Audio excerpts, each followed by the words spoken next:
Pela graça de Deus, sou aquilo que sou, leigo na igreja, membro do corpo de Cristo Jesus. Leigo na igreja, membro do corpo de Cristo Jesus. Olá, estamos em nossa segunda catequese sobre os cristãos leigos e leigas na igreja e na sociedade. E essa reflexão do documento 105 da CNBB. Vimos na catequese passada que o primeiro campo de atuação e missão do cristão leigo é o mundo. E é no mundo que se manifesta o amor de Deus. Vimos também que o marco histórico eclesial, iniciando pelo Vaticano II, que institui uma teologia para os leigos. E por fim, vimos os avanços e os recuos ocorridos na igreja. Esses avanços e os recuos que são as nossas esperanças e as nossas angústias. E hoje, veremos aqui o rosto do laicato, quem são esses leigos, essas leigas, o mundo em que vivemos e como devemos nos portar como cristãos neste mundo. Os diferentes rostos dos cristãos leigos e leigas corresponsáveis na evangelização, como por exemplo as famílias, casais cristãos que escolheram o matrimônio para constituir e constitui hoje essa igreja doméstica. As crianças da catequese, as crianças que trabalham como coroinhas, que atuam como coroinhas, as mulheres que contribuem de forma indispensável na sociedade e nas pastorais, os viúvos, as viúvas que contribuem de forma bastante significativa, enfim, todas aquelas pessoas que se entregam, que dão a sua vida, que dão a sua capacidade, todos aqueles que atuam em pastorais, nos movimentos sociais, nas organizações não governamentais, nos partidos políticos, nos sindicatos, nos conselhos de direitos, como homens e mulheres da igreja no coração do mundo e como homens e mulheres do mundo no coração da igreja. E qual o nosso campo específico de ação? De nós, cristãos leigos, de todos esses rostos, qual é o nosso campo específico de ação? É o mundo. E que mundo nós vivemos hoje? O mundo globalizado. Por isso vamos começar agora conversar um pouquinho sobre essa globalização. A globalização, gente, ela é um processo de expansão econômica, política, cultural, aí a nível mundial. Ela tem um sistema social, tecnológico, financeiro, jurídico, socioespacial, que são as cidades, cultural, informacional, e ela trouxe sim melhorias, mas durante aqui a nossa conversa, veremos que temos também que tomar muito cuidado com ideologias destrutivas. As características principais econômicas da globalização, nós temos aí um dos principais elementos da globalização é a expansão do comércio mundial, sendo que a busca por vantagens competitivas traz como consequência aí alguns fatores econômicos, como aumento da concorrência entre os mercados, grande circulação no mercado financeiro, existência de empresas transnacionais, que são aquelas empresas que se juntam, que se fundem, para ficar mais poderosa ainda, Então, com isso, essa é uma característica até do capitalismo financeiro que permite a formação dessas empresas e a gente acaba tendo cada vez mais uma concentração e uma centralização do capital, Com isso, a gente tem essa centralização, essa concentração cada vez mais na mão de poucos, Então, a riqueza se concentra cada vez mais na mão de poucas pessoas, E também a presença de blocos econômicos. Aí nós temos aí hoje como um bloco bem forte, o da União Europeia, que eles se juntam, eles formam esses blocos para que eles tenham um maior poder de político e econômico, Porque eles vão ter o maior poder, inclusive, de comercialização e, ao mesmo tempo, de renda mesmo, né? De venda de renda. Então, com isso, esses blocos econômicos também, eles se fortalecem politicamente e economicamente. A globalização cultural, a cultura é outra dimensão do processo da globalização. A troca de cultura entre diferentes países, independente daí das fronteiras físicas, né, entre eles, ela foi intensificada e acelerada aí por essa terceira revolução industrial, né, que se iniciou aí na década de 90. No entanto, esse processo de compartilhamento cultural, ele é um processo desigual, porque os países com maior poder financeiro, né, político e financeiro, eles conseguem, essas potências, eles conseguem possuir maiores recursos para uma produção maior e disseminação aí cultural. Isso significa que determinados países exercem uma maior influência cultural sobre outros países, né? Para as diferentes economias do mundo, a globalização ela tem como característica positiva a integração das tecnologias e dos produtos oferecidos, incluindo a tecnologia da informação e da comunicação. Mas nós temos aí muitos aspectos negativos também. Alguns deles, vamos destacar aqui. Uma maior propagação de crises financeiras e econômicas, propagação dessas crises. Alguns setores da economia podem não se adaptar a essa competição e elevar até o desemprego no país. A lógica do individualismo no mundo globalizado, que é muito forte. A valorização do ter e não do ser. E a cultura urbana, em sua essência hoje, é a cultura do consumo. As pessoas vivem para consumir, buscam a sua felicidade quase que o tempo todo no consumo, como se o consumo fosse trazer toda a felicidade na vida das pessoas. Vivendo neste mundo individualizado, o cristão que não tem consciência de ser sujeito na história e no mundo, corre o risco de alienação, corre o risco de acomodação e da indiferença. No item 71 do documento da CNBB, documento 105, os bispos nos lembram, com uma citação de Romanos 12:15, que corremos o risco de perdermos a capacidade de chorar com quem chora e de nos alegrar com quem se alegra. E algumas características da lógica individualista é necessária a gente considerar. E aqui a gente aponta algumas, né, que os bispos refletiram. A satisfação individual e a indiferença pelo outro. A supremacia do desejo em relação à necessidade. O meu desejo é maior do que aquilo que eu preciso. O predomínio da aparência em relação à realidade. Muita gente vivendo de aparência. A falsa satisfação. Produtos que oferecem bem-estar e felicidade, como se aquilo fosse tudo na nossa vida, mas não é. Então isso é uma falsa satisfação. E nós temos ainda as contradições do mundo globalizado. A globalização versus o individualismo. Aqui é extremamente interessante, porque ao mesmo tempo que a gente tem esse sistema global que dá essa sensação de unidade, de uma comunidade única, né? Nós temos o contrário, nós temos exatamente o individualismo, né? A globalização versus o individualismo. O desenvolvimento versus a pobreza. Então a gente tem todo um aumento da concentração do capital, um aumento da concentração da renda e, consequentemente, um aumento da pobreza. O enriquecimento versus a degradação da natureza, que a gente tem visto aí o quanto que a poluição, o desmatamento, a produção excessiva de lixo, de alguns tipos de lixo, né?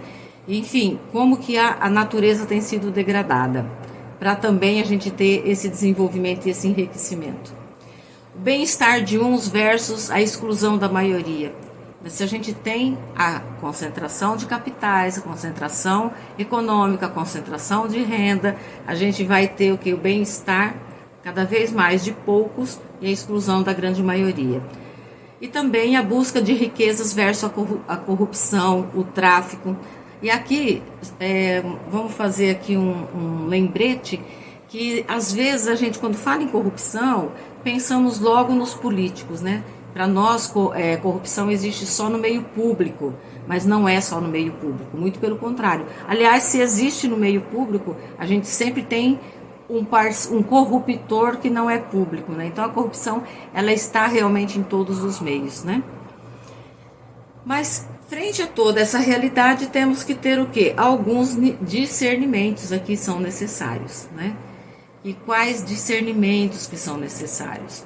Primeiro é a gente saber examinar tudo, ver tudo, examinar tudo, avaliar tudo e saber distinguir o que é bom daquilo que não é bom, daquilo que não convém, porque nem tudo nos convém, né? E discernir aqui é aprender a separar as coisas positivas das coisas negativas, que fazem parte do mesmo modo de vida, mas ela pode ser bons para uns e não ser bom para todos, né? Viver como igreja significa, para nós, leigos, leigas, aprender permanentemente a seguir o caminho e a verdade do Evangelho dentro das condições reais do mundo. Para viver a missão no mundo de hoje, o cristão leigo e leiga são desafiados a aprenderem de forma permanente a distinguir a pluralidade, que respeita as diferenças, a distinguir também a secularidade, que valoriza as conquistas humanas, e os benefícios da tecnologia presente nas diversas dimensões, como, por exemplo, o uso das redes sociais, as novas formas de relações. E hoje nós estamos vendo como que para nós, cristãos leigos e leigas, para nós, cristãos, como tem sido importante as redes sociais em tempos de pandemia, né? Então ela não tem só o lado ruim também, mas tem o lado bom também, mas nós temos que saber discernir isso. O consumo de bens necessários, saber discernir aquilo que é necessário, né? A vivência comunitária.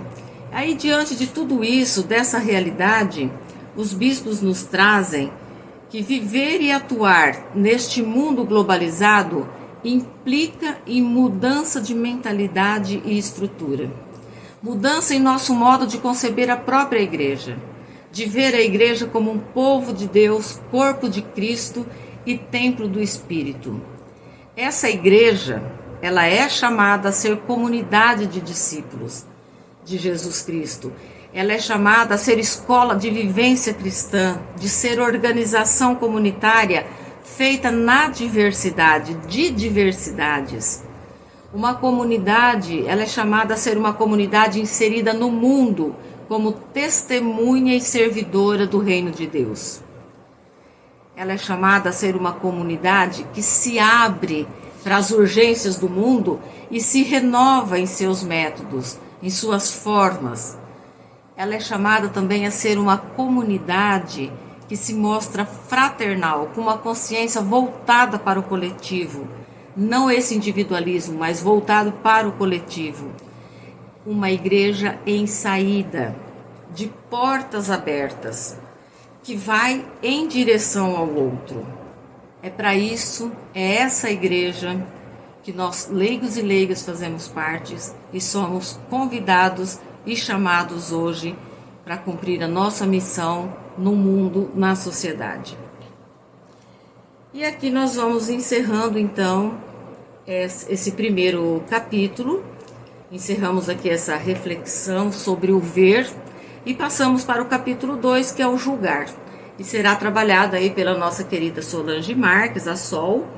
E este capítulo ele tem como sujeito, como tema, o sujeito eclesial, discípulos missionários e cidadãos do mundo. E ele é predominantemente eclesiológico, tratará da igreja à luz do Concílio Vaticano II. Com a palavra agora, a Solange. É com você, Sol. É isso aí, Tereza, muito obrigada. Realmente estamos entrando no capítulo 2, que vai falar sobre a eclesiologia, sujeito eclesial discípulos missionários e cidadão do mundo. E nós vamos partir daquele princípio que Jesus, ele nos ensina que somos sujeitos da nossa própria vida.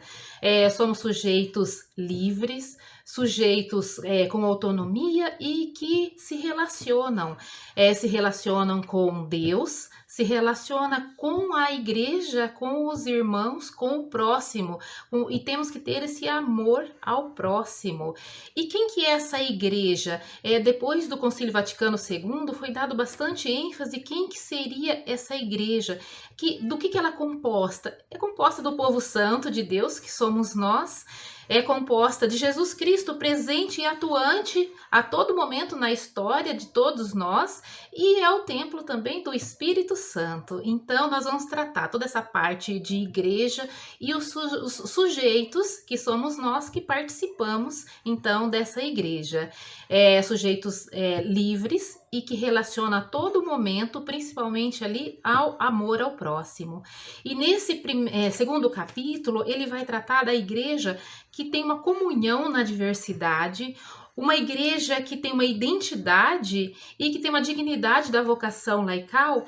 E também, por último, ele vai tratar do cristão leigo como sujeito eclesial. Então, hoje a gente vai falar um pouquinho desses 3 pontos, né? E lembrando daquela passagem muito importante que fala ali, com todo o documento, ele está presente, que é Mateus 5, 13 e 14. Vós sois o sal da terra, vós sois a luz do mundo. Se o sal perde o gosto, com que poderá salgar? Ele pode ser pisado e jogado fora. E vós sois a luz do mundo. Ninguém vai acender uma lamparina ou uma luz e colocar debaixo da cama. Então está aqui o papel do leigo, presente na história, presente na igreja e presente no mundo. Então é isso que vai tratar esse capítulo 2. E dentro desse primeiro tópico, onde vai falar da igreja, comunhão na diversidade, o documento nos lembra como que é composta a igreja. De pessoas diferentes, rostos diferentes, que têm carismas, funções e ministérios diferentes. Mas o que nos une? Nos une, lá 2 Coríntios 13, acima de tudo é o amor a Jesus Cristo, o amor aos irmãos. E que nessa diversidade, então, nós temos um ponto em comum que é o amor.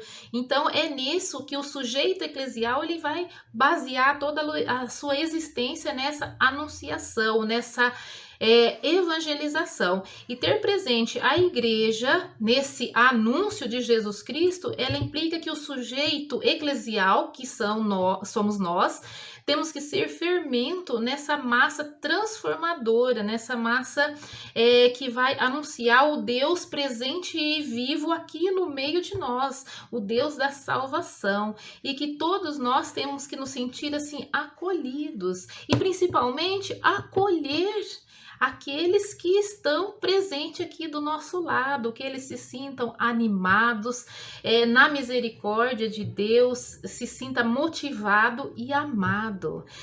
Também vai falar que a igreja ela é o corpo de Cristo na história.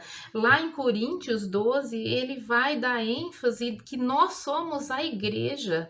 Jesus Cristo é a cabeça e nós somos os membros.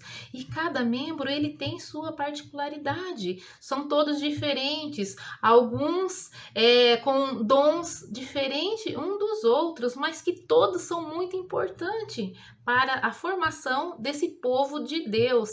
E temos que lembrar também daqueles membros mais simples, aqueles que mais precisam da nossa ajuda. Esses sim temos que acolher com certeza. E onde que está esses membros? Dentro da igreja e na sociedade, no nosso dia a dia. Então esse documento ele vai dar ênfase também dentro da igreja e fora da igreja, esse sujeito eclesial presente dentro e fora da igreja.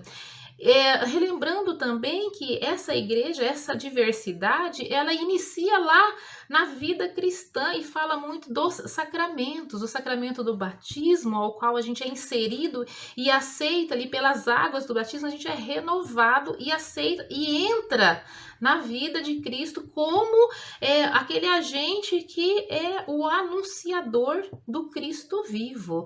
E isso nós confirmamos na crisma, que nós confirmamos o nosso batismo, que nós queremos ser seguidores desse Cristo. E também nos lembra no nosso dia a dia, lá na Eucaristia, quando nos unimos a Jesus Cristo e que nós estamos com Ele presente no nosso dia a dia, dentro e fora da igreja, ali nos nossos trabalhos, na nossa família, no nosso cotidiano, no nosso dia a dia. Então, esse primeiro tópico, ele vem falar disso. Somos diferentes, mas ao mesmo tempo, ligado pelos sacramentos, nós somos todos iguais. Nós estamos unidos nessa diversidade. No segundo tópico desse documento, ele vai tratar da identidade e dignidade da vocação laical.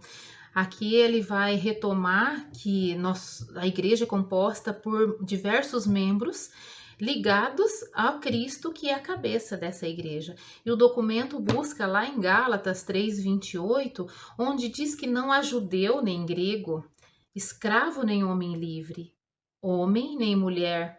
Com efeito, em Cristo Jesus, todos vós sois um.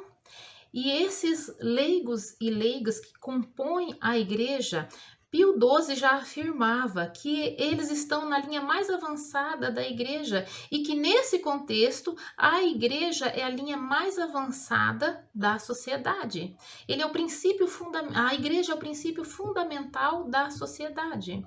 E essa igreja, esse corpo, esses membros que compõem a igreja, eles têm um sacerdócio em comum, que é o sacerdócio que nós adquirimos lá pelo batismo, e é o sacerdócio de Cristo. E, em um documento Ecclesia in America, ele nos remete que temos que tomar esse protagonismo de batizados, onde os leigos e leigos devem assumir também o seu papel e que os pastores devem também valorizar e acolher os leigos de forma igual. E essa igreja, ela tem uma unção espiritual capaz de definir pela fé o que vem de Deus. Esse documento também trata do perfil mariano que tem a nossa igreja, que a Maria foi a primeira discípula, né? Aquela que disse sim e aquela que assumiu o protagonismo do Cristo presente na vida e na sociedade. E que através de Maria, os leigos e leigos encontram razões teológicas para a compreensão de sua identidade e dignidade no povo de Deus.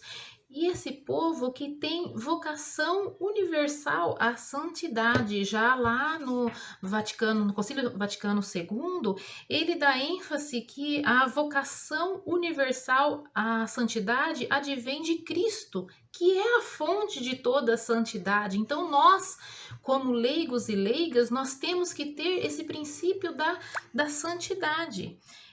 E essa santidade, ela está presente no nosso dia a dia, tanto na igreja, nos nossos trabalhos, na nossa família, no nosso convívio social. Então, os santos movem o mundo e o horizonte para que deve estender o caminho pastoral é a santidade. Então, nossa participação na igreja, o caminho principal, que é Jesus Cristo, nós temos que ter firme, que temos que ter também esse rumo à santidade que é o próprio Cristo. E no terceiro tópico desse segundo capítulo, o documento vai tratar do cristão leigo como sujeito eclesial. E o cristão leigo é verdadeiro sujeito eclesial mediante a sua dignidade de batizado, vivendo fielmente a sua condição de filho de Deus. Então, a partir desse momento, ele não se deve fechar, não ser um sujeito fechado, não ter indiferença com os demais. Ele deve ser um sujeito eclesial que vive para servir os irmãos e as irmãs, para ouvir o Espírito, a inspiração do Espírito Santo, né? Ele deve ser também aquele cristão que ama a sua igreja, que aliás o documento Santo Domingo, ele menciona que muitos cristãos vão à igreja, são católicos, mas não se sentem pertencentes da igreja. Ele não assume esse protagonismo de anunciar o Cristo vivo, aquele Cristo que está presente dentro da igreja e está presente também na sociedade. E hoje nós temos condições eclesiais, sociais, políticas e econômicas de testemunhar esse Cristo vivo e presente.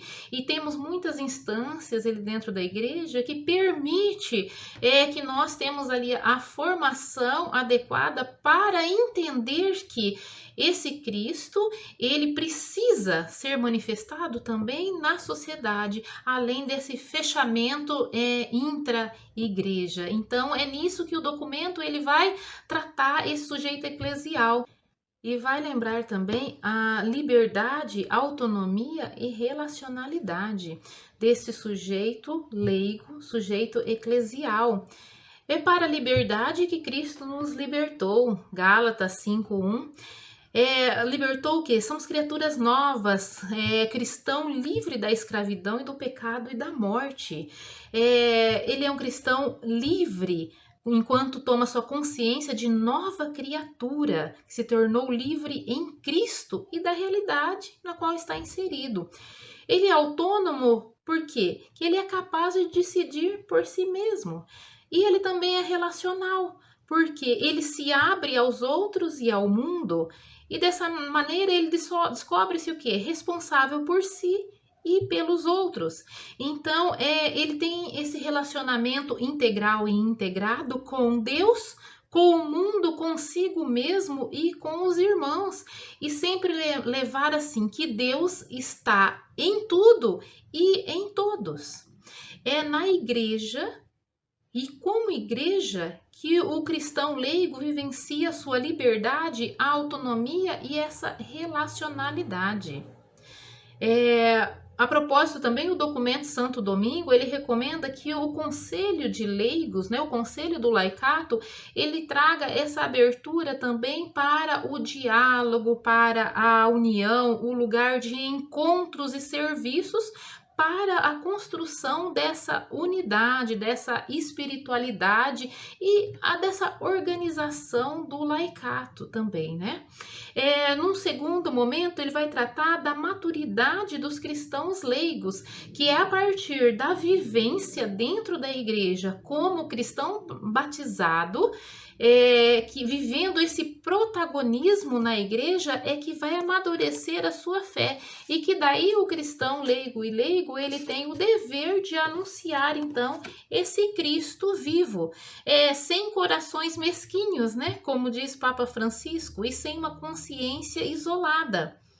A vivência comunitária ela favorece esse amadurecimento cristão e esse amadurecimento só vai acontecer onde? Na comunidade. Então é aqui que somos todos convidados então a fazer parte desse corpo da igreja, onde temos vários membros, cada um com suas singularidades e com seu grau de importância, e todos os membros são importantes para esse corpo.